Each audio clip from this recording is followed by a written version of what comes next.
Guérir nos plaies de voir, être obligé de porter toute une génétique, tu sais, évangéliser ça, là. Puis j'ai fini en disant, Jésus veut me faire respirer, mais de son respire à lui. J'affirme ce soir que ma religion n'est pas du plaquage, que la religion catholique peut avoir entraîné des personnes à avoir des esprits de clocher à un moment donné, mais que dans le fond, la mystique qui nous garde comme chrétiens, c'est pas du plaquage. Puis quand Jésus s'en vient guérir nos plaies, là, lui, il fait de nous des personnes, des hommes puis des femmes plus conscients de notre humanité. Des hommes et des femmes capables de dire l'humanité est encore belle et bonne, malgré les bombes qui éclatent, malgré les Orlando. L'humanité est encore belle et bonne, puis capable de se donner dans ce sens-là. C'est pas tout le monde qui est capable de dire ça aujourd'hui. Guérir cette plaie du négativisme dans nos vies, hein, face à toutes ces pensées négatives sur la condition humaine. Cette phrase, la société est pourrie, alors rends-la prodigue. C'est ta job comme chrétien. Laisse Jésus venir guérir cette plaie négative au quotidien de nos vies qu'on entend toujours à longueur de jour. Le monde est corrompu. Alors assainis-le par la justice de ta vie. Et je ne veux pas parler de justice sans parler d'Isaïe 58. Isaïe 58, 3000 ans plus tard, est encore actualité au bout. Est-ce qu'on est capable de mettre ça? Le monde est pourri, le monde est corrompu. Et dit, si tu vois une personne qui est nue, ris pas d'elle, enlève ta chemise puis couvre-la. Enlève de ta vie toute parole malfaisante, enlève de ta vie tout doigt accusateur. Et si tu fais ça sur ta vie comme chrétien ou comme croyant pour Isaïe, toute ta vie va devenir comme une lumière, toute ta vie va devenir comme un soleil pour les personnes qui t'entourent. Wow! Allô, mission, hein? Et par cette justice, toute ta vie deviendra cette lumière. Est-ce qu'on y croit en réalité? Nous vivons dans un monde d'incroyants. Bien, convertis-les. Moi, je trouve ça tellement beau. Convertis-les. J'ai une gang de paroissiens, une famille. Les trois venaient à la messe, les trois jeunes. Ils ont commencé à sortir avec trois athées, pas de religion, personne, puis ils ont tous converti. Puis ils ont tous fait leur baptême, leur catéchèse et tout, puis avant de les marier. Ce qu'on voit d'habitude dans ma famille, en tout cas, ils pratiquent, ils commencent à sortir avec une personne qui ne pratique pas, ils arrêtent de pratiquer. Eux autres, ça a été tout le contraire. Tu vois des personnes qui sont incroyantes, convertis-les par ta tendresse. La foi est une façon de voir des réalités que sans la foi, je ne verrai jamais. Seigneur, donne-moi de comprendre ça ce soir ici, là. Eux autres, dans leur liberté, ils ont le droit de ne pas croire. Ça, c'est leur chemin de vie. Mais merci, Seigneur, pour la foi que tu m'as donnée. Merci, Seigneur, de me dire ce soir que tu es capable de me guérir. Merci, Seigneur, de me dire ce soir que tu es capable de me faire respirer. Merci, Seigneur, de me dire que ce miracle sur nos vies. Wow! Je m'en fous, moi, de ce monde qui ne croit pas. Je les aime, à la façon de Jésus. Mais merci Seigneur. Eux, en les regardant, me font voir la grâce qui m'a été faite. Au lieu de gueuler contre eux, ça devient positif. Seigneur, merci de me montrer ça. Ce que tu m'as donné comme cadeau, c'est le fondement de ma vie de prêtre. Je suis un gâté de Dieu parce qu'il me réserve un cadeau unique, puis toi comme croyant aussi, une espérance unique. Est-ce que j'y crois? Alors, répète-toi souvent que tu es un gâté. Et puis ça, je te garantis que ça guérit bien des plaies en dedans. Ça, je te garantis que, oups, moi, je suis un gâté. Oh, pauvre personne qui n'a pas la foi, tu sais. Oui. Puis ça, cette compassion-là, elle est belle. Elle est vraie, elle est chrétienne. Jamais confronter quelqu'un sur des questions de religion. J'ai fait ça quand j'étais jeune prêtre, là. Ah, ouais, vous avez raison, moi j'ai une maîtrise en théologie, tu sais. Jamais confronté. Ça ne sert à rien, ça fait des chicanes sur Dieu. Mais, ces chicanes-là sont oisives. Mais je ne défends pas une philosophie. Je ne défends pas une idéologie. J'exprime ma foi avec fougue parfois, mais que c'est toute une vie qui se donne à moi par la foi qui est mienne. c'est pas juste une question de religion, c'est tout mon être qui est en découverte de lui-même quand j'accepte de me mettre sous la coupole de la grâce de Dieu. Et ça, c'est important. On l'a pu dans l'Église en 2016. Ce n'est pas une question de plaquage. Ma religion me fait découvrir l'homme humain, profondément humain, la femme humaine que je suis au plus profond de mon être. On est dans une religion d'humanisme. Merci Seigneur de nous parler de ça. La foi est une façon de voir des réalités. Merci Seigneur de me le dire. Retenons cette petite phrase, elle va nous servir tout le temps. Maintenant, mon père est mort depuis, pour finir ce chapitre sur les messes ancestrales, mon père est mort depuis 25 ans. Je pense que je suis capable, j'ai le droit. Puis j'ai bien prié, papa, puis j'ai dit, pardonne-moi de lever un petit peu un voile sur des confidences que tu m'as faites. Vous savez, mon père était un homme très religieux. On est 12 enfants dans la famille chez nous. Mon père, je ne l'ai jamais vu manquer la messe. Mon père, je l'ai vu tous les soirs, le chapelet. Et puis, jamais j'ai vu papa, puis je parlais à deux de mes sœurs la semaine passée là-dessus, je suis en train d'écrire un témoignage, puis as-tu souvenance d'un papa qui était violent? Maman nous faisait croire le même. Attends que j'en parle à ton père. Mais lui, il ne nous a jamais battus. Sauf une fois, je me suis souvenu, puis je les ai fait bien rire. On disait le chapelet, c'était 12, puis maman qui récitait. Puis papa, ben, il était toujours avec nous autres. Puis on finissait le chapelet, la dernière dizaine. Avez-vous déjà fait ça, vous autres, le chemin, les bras en croix? Puis la dernière dizaine, il fallait se mettre les bras en croix. Je vous salue, Marie, pleine de grâce, le Seigneur. Sainte Marie, Mère de Dieu, je vous salue, Marie, pleine de grâce, le Seigneur est avec vous. Vous êtes bien. Puis moi, à un moment donné, j'ai dit, on est 12. Puis à un moment donné, je regarde mes sœurs. Sainte Marie, Mère de Dieu, ne jamais donner à l'aide d'un travail. Amen. Sainte Marie, Mère de Dieu, ne jamais donner à l'aide d'un travail. Puis là, moi, je ne voyais pas, mais j'ai vu les visages de mes sœurs changer. Puis mon père s'approchait à genoux tranquillement. Puis quand il a eu la main à porter, paf, il m'a sacré de claque en arrière de la tête. Puis moi, la seule réaction, j'ai dit, qu'est-ce qui te prend? Ma mère s'est éclatée de rire. On n'a pas fini le chapelet. La leçon qu'on a eue ce soir-là, c'est ma mère qui nous a dit, vous voyez, avec toutes vos mots, t'as dit de folie, on n'est même pas capable de prier. Allez vous coucher. Et à partir de ce soir-là, les chapelets, c'était sérieux. On guettait papa. Alors, papa, qui était un homme quand même priant, n'allait jamais communier. À Pâques, une fois par année, il allait communier. Après s'être confessé. Ancestral. Devenu prêtre, quand je suis parti de chez nous, toutes mes sœurs, mes frères qui se sont mariés, s'agenouillaient devant papa, puis est-ce qu'on peut avoir ta bénédiction? Puis quand je suis arrivé pour lui dire ça, il dit, fais pas ça, toi.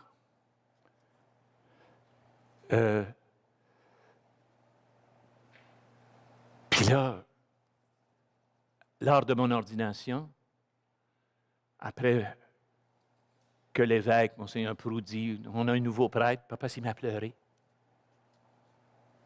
Puis j'ai dit à papa, je dis, pourquoi tu ne vas pas communier? On était à la pêche au lac Népésigne. Puis papa commence à me répondre, tu sais, Jean, il dit, j'ai refusé de te bénir, puis ça m'a fait tellement mal. Puis il dit, je ne peux pas aller communier parce qu'il dit, moi, je suis maudit. J'ai dit, quoi? Il dit, moi, il dit, Jean, avoir un fils de prêtre, il dit, c'était pas possible dans ma tête à moi, là.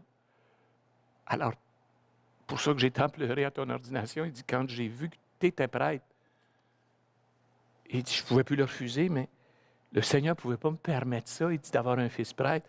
Il dit, moi, je ne peux pas aller communier les dimanches. Il dit, tu sais, il dit, ton grand-père, il dit, la ferme qu'on est dessus, il dit, c'est un monsieur, il dit, qui avait cette ferme-là, puis il dit, cet homme-là, il dit, il avait 9 enfants.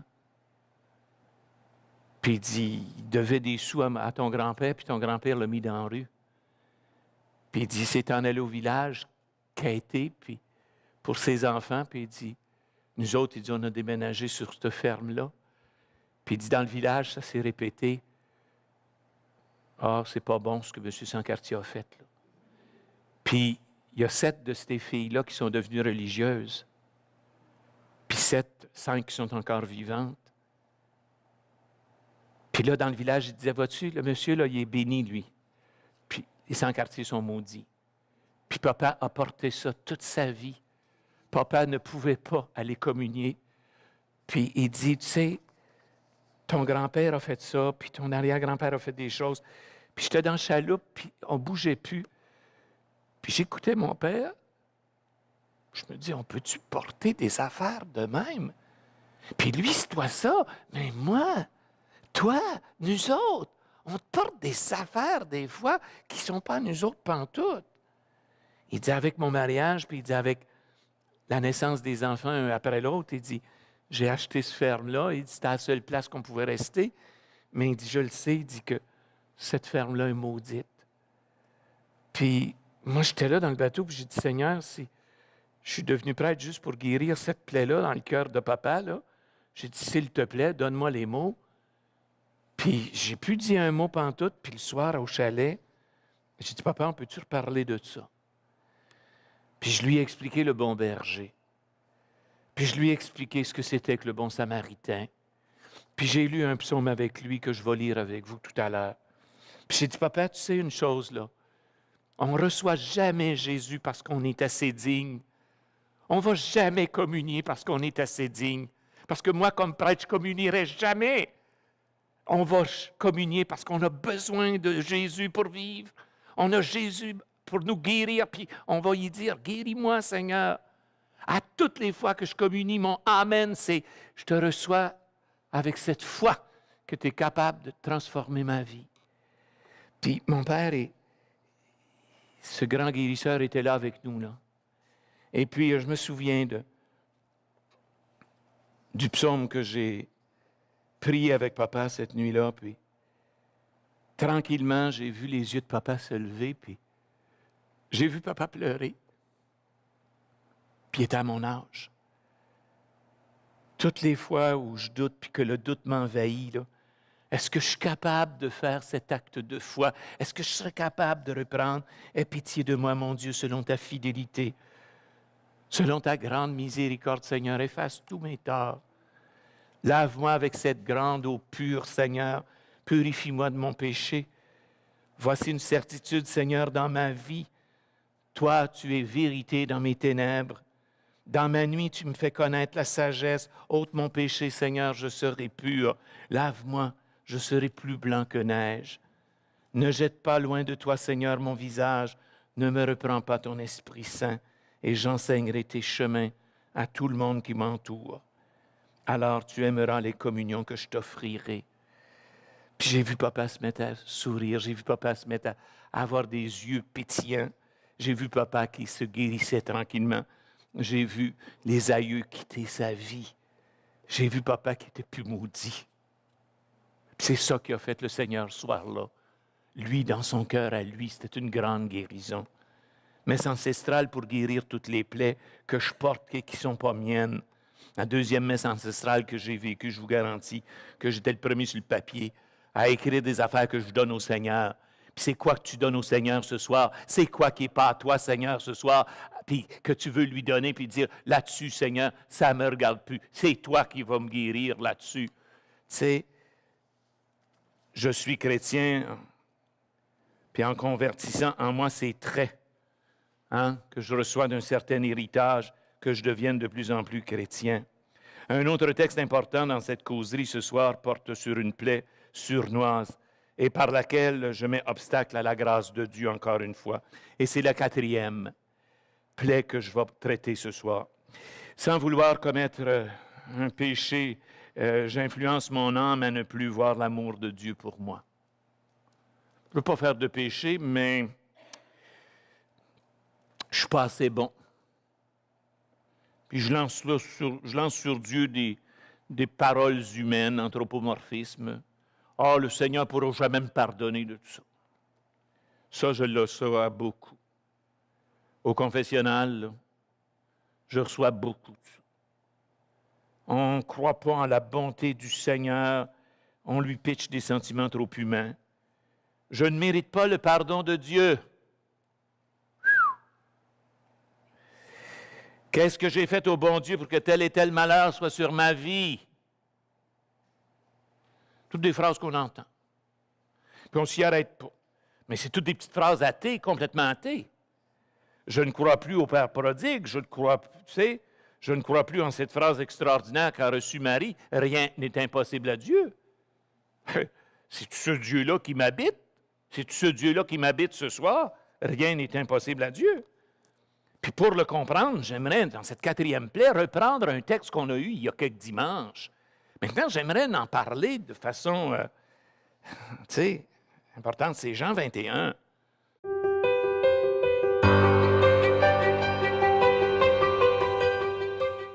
Que tous soient un, afin que le monde croie, avec l'abbé Jacques Cabango. Le souci de Dieu est de rassembler, d'unifier continuellement ses enfants en une seule et même famille. Du négatif, Dieu apporte du positif. Notre tâche, notre mission, en tant qu'un des 72 disciples, est de ne pas être en contradiction avec Dieu. Disciples missionnaires, toi et moi. 3 nouveaux DVD avec Monseigneur Daniel Berniquet. Être disciple nous amène à devenir missionnaires. La joie est le premier don que nous recevons lors de notre rencontre personnelle avec Jésus. Cette joie naît et renaît dans nos cœurs quand nous découvrons que nous sommes les bien-aimés du Père. Pour commander, détail à l'écran. Vous savez, on connaît tous le petit passage, hein? Pierre, m'aimes-tu? Oui, Jésus, je t'aime. Pierre, m'aimes-tu? Oui, Jésus, je t'aime. Pierre, m'aimes-tu plus qu'eux autres? C'est tout. Je suis choqué. Pourquoi tu me demandes ça 3 fois? C'est ça qui est le texte. Là, je viens de le résumer, là, mais c'est à peu près ça. Allez le lire, vous allez voir. Maintenant, Jean, il écrivait en grec. Puis là, le texte, c'est tout autre chose. Tu sais, si on regarde le texte avant, là, la vie ne va pas bien fort pour Pierre. Pierre, là, il est encore en train de ruminer. Il rumine son triple reniement. Puis, j'ai fait tellement gros que je ne pense plus que j'ai de la place pour l'amour. Je ne pense plus que je serai aimé. Je ne pense plus qu'il est capable de me pardonner. Mais on remâche ça, là. Puis on est de même, hein, en tant qu'humain, hein? On remâche ça, là. Puis avant d'arriver pour aller frapper pour demander une pelle, ce gars-là, je le connais, il ne me la prêtera pas, sa maudite pelle. Je suis déjà choqué avant de sonner à la porte. On rumine des affaires, des fois, qui ne sont pas là pantoute. Hein? Je lui ai pardonné, mais je n'ai pas oublié, tu fais sûr. Tu sais? Ça vient nous chercher, là. Puis mon Pierre est en train de vivre ça. Puis, il n'a pas encore guéri cette plaie en dedans, là, lui. Puis c'est bien normal qu'il n'y ait pas grand-chose de bien coloré qui advienne à sa vie. Quand on est rongé de l'intérieur par leur mort, là, il n'y a pas grand-chose qui arrive. Combien j'ai vu de personnes tellement sans vouloir qu'elles ne pouvaient plus avancer. Elles obstruaient elles-mêmes le chemin du Seigneur vers elles. Quand je laisse le remords prendre le dessus sur ma vie, je ne suis plus chrétien. Je fais obstacle à Dieu et à ce Dieu guérisseur. Détresse, deuil, disgrâce, échec. Tout peut être guéri par Dieu.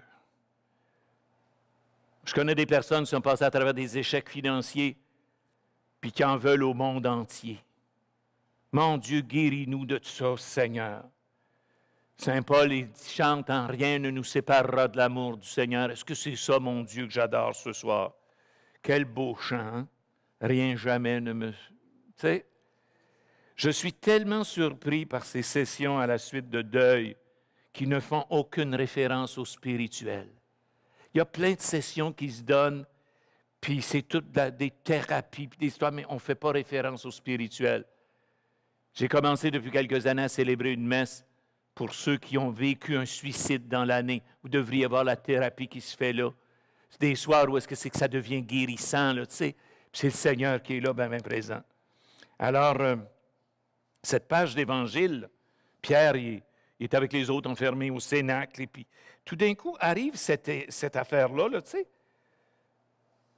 L'Évangile nous précise une chose de bien important, là. Bien, Pierre, il était à la pêche. Puis à un moment donné, il voit le Seigneur s'en venir, puis là, l'évangéliste nous dit, ils le reconnaissent, il se met un vêtement sur le dos. Tous les pécheurs à l'époque étaient tout nus. Pourquoi que lui, il se met un vêtement sur le dos? C'est-tu pas comme Adam? Puis Ève, qu'à un moment donné, quand ils ont reconnu le péché, quand ils ne croyaient plus au Dieu guérisseur, on s'est caché parce qu'on était nus. C'est quoi cette histoire-là? Qu'est-ce que j'ai dans mon être humain à me cacher, là, tu sais? Au contraire, quand j'ai fait quelque chose de wrong, présente-les au Seigneur, au lieu de te cacher en arrière. Un petit récit, ben rien. Il revêtit un vêtement avant de se sacrer à l'eau. Hein? Puis là, je vais reprendre le texte. Simon, je vais le prendre en grec, là. Simon, fils de Jean, m'aimes-tu? Puis il emploie le terme grec, agapé. En anglais, c'est rare que je dise ça, mais ils sont plus intelligents un peu. Agapé, do you love me? Saint-Pierre, il répond, I phileo you, grec, I like you. You love somebody, you like something. Voyez-vous le jeu que Jean est en train de faire avec l'histoire qui est là devant nous? Jésus, il dit, Pierre, est-ce que tu loves me? Pierre lui répond, I like you. Ah. Seigneur lui redemande, do you love me? Pierre lui répond, I like you. Puis, troisième fois, Jésus lui demande, est-ce que, et Jean emploie le terme, phileo me. Alors, Pierre, est-ce que tu like me? Puis là, Saint-Pierre réagit. Puis là, Saint-Pierre, il dit, wow, toi, Seigneur, qui connais tout, toi qui sais tout, tu sais ce qui m'habite dans le fond de mon cœur. Puis Pierre emploie le terme agapé. Tu sais que I love you. Bon, à partir de maintenant, tu seras le berger de mes brebis. Quand tu as fait cet acte d'amour dans le fond de ton cœur, c'est pas juste un like, c'est pas juste en dehors de notre vie, c'est toute notre vie de foi qui est incorporée dans ce texte-là. Est-ce que je suis juste sur le côté du like ou si je suis sur le côté du love? Est-ce que je suis sur le côté de l'agapé ou si je suis sur le côté du philéo? Seigneur, donne-nous ce soir de comprendre ce texte-là. Mon Dieu qui est important dans notre croissance spirituelle.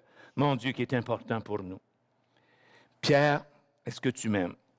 C'est juste là que Jésus lui confie, puis que Jésus le guérit complètement, que Jésus lui montre une mission extraordinaire qu'il a à faire. Jésus va lui montrer qu'il a besoin, plus que de gros bras puis d'hommes durs, il a besoin d'un gros cœur. Puis c'est ça que le Seigneur lui a fait comprendre par ce texte-là. Alors, Seigneur, donne-moi ce soir de comprendre que ces deux termes-là sont dans ma vie continuellement. Je peux prendre le chemin d'un, je peux prendre le chemin de l'autre. Lequel de ces deux chemins? Acte d'abandon, c'est important. Très important. Alors, j'espère à travers cette histoire personnelle là, d'avoir référé à vous autres un petit peu dans vos histoires personnelles de vie. Est-ce que quelque part, il y a eu un acte ou est-ce que c'est que tu as fait cet acte d'abandon au Seigneur et c'est à travers ces actes-là que le Seigneur s'en vient guérir les plaies de nos vies? Deuxièmement, papa, qui a eu toute une histoire face à des choses qui n'étaient pas de lui. Seigneur, guéris ces plaies en nous qui nous empêchent d'avancer. Mon Dieu, que c'est important. Troisième, est-ce que je suis capable de faire confiance au Seigneur? Est-ce qu'il est capable de venir dans ma vie pour me guérir? Est-ce que j'y crois profondément? Marie est un exemple là-dedans extraordinaire. Marie qui a bousculer l'ange. Non, comment est-ce que ça va se faire? Non, je ne connais pas d'homme. Non, je ne connais pas. Puis jusqu'à ce que l'ange lui répond, car rien n'est impossible à Dieu. Et là, Marie dit, OK, elle a fait son fiat, car rien n'est impossible à Dieu. Moi, c'est le Dieu qui m'habite, c'est le Dieu qui est dans le fond de mon cœur. Rien n'est impossible à Dieu. Tu n'auras jamais fait quelque chose d'assez gros qui ne soit pas guérissable par Dieu. Il n'y a pas une plaie dans ta vie qui est assez grande pour qu'elle ne soit pas guérie par le Seigneur. Ça, c'est une évidence dans ma vie. Puis quand je regarde lors de ces messes, des personnes, je leur demande d'amener une photo de cette personne qui est décédée, de cette personne qui s'est suicidée. Puis de dire, bon, ensemble, on va déposer la photo puis allumer des chandelles sur des qualités de sa vie. J'ai, pour 10, 12, 15 familles, je mets 100, 150 petites chandelles. Et puis je vous garantis qu'à la fin, toutes les chandelles sont allumées. Reconnaître des qualités dans l'autre, ça nous guérit, nous autres mêmes. Je termine avec un petit mot. Peggy, Charles Peggy disait, « Nous avons en nous animus et anima. Animus, c'est notre raison. Notre raison va nous empêcher d'ouvrir nos cœurs à Dieu. Anima veut chanter. Animus chante pas. Anima dit, je veux chanter. Puis en vieillissant, ce qui se passe de beau chez l'homme, la femme, animus quitte et anima commence à chanter. Merci Seigneur de nous dire ça ce soir. Laisse ton âme chanter. Animus anima, ton âme veut chanter. Bénissons le Seigneur ensemble. Merci Seigneur. Allez.